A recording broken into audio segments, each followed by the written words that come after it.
our Wednesdays with Will. I'm Caroline, and today we are going to be talking about the different forms of speech in Shakespeare's plays. Now, Shakespeare wrote his plays using two main types of speech, verse and prose. Now, verse means poetry, and Shakespeare wrote his poetry using a special meter called iambic pentameter. Now, if you've been keeping up with our No Bummer Summer videos, you probably know all about iambic pentameter by now. But for those of us who are joining for the very first time, I'm going to give you a little bit of a crash course to get you caught up. So if you're already an iambic pentameter aficionado, feel free to skip ahead just a little bit. So, iambic pentameter is the type of verse that Shakespeare wrote in his plays. Now, an iamb is one set of two beats, one unstressed and one stressed syllable, bum bum. And penta means five, which makes iambic pentameter 5 sets of 2 beats, bum bum, bum bum, bum bum, bum bum, bum bum. You can also think of this like Shakespeare using 10 syllables per line. Does that make sense? Awesome. Now, Shakespeare's characters spoke in verse under many different circumstances.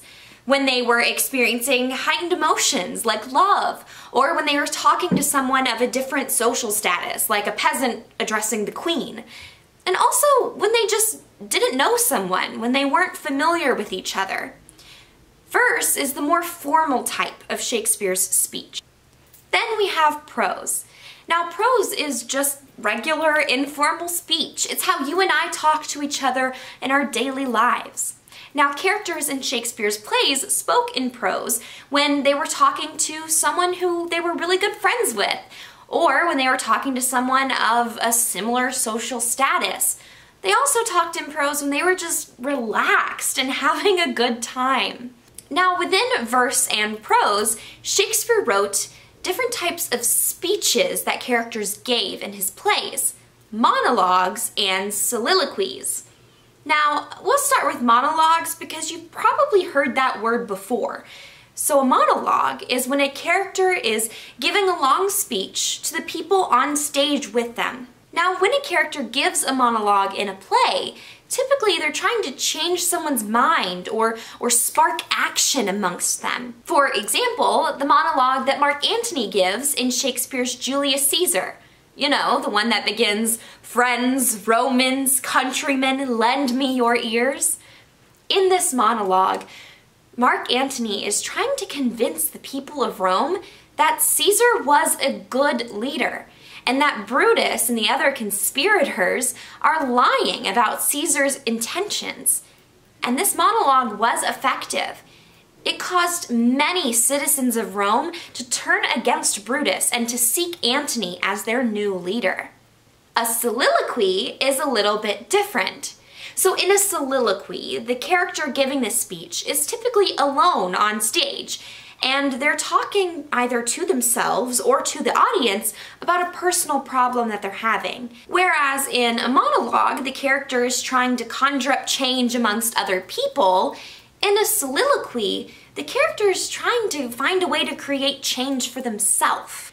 A classic example of this is Shakespeare's Hamlet. Young Hamlet gives the famous "to be or not to be" speech, where he contemplates his own mortality and tries to decide whether or not he's going to continue to live. But whether a character is giving a monologue or a soliloquy, those speeches are always really powerful. So I thought a fun activity for us to do today would be to write our own monologue. Every single one of you has thoughts or feelings that you would like to share with the world, something you're passionate about, change you would like to see happen, and this is your chance to use your voice and to write down those thoughts. My challenge for you is to write your own monologue for you to say out loud that tries to change someone's mind or really get them to think or spark action amongst a group of people. Do this monologue in prose or try your hand at a piece in verse, and then record yourself saying your monologue out loud and send it to us either at our email address or post it online and tag us in it. We would really love to see what you come up with. Shakespeare used his voice to write these plays that expressed his beliefs and his thoughts. And now it is time for you to do the same. I hope you have fun writing your monologues, and I can't wait to see you back here next week for another Wednesdays with Will. In the meantime, remember to stay safe and be kind. Bye!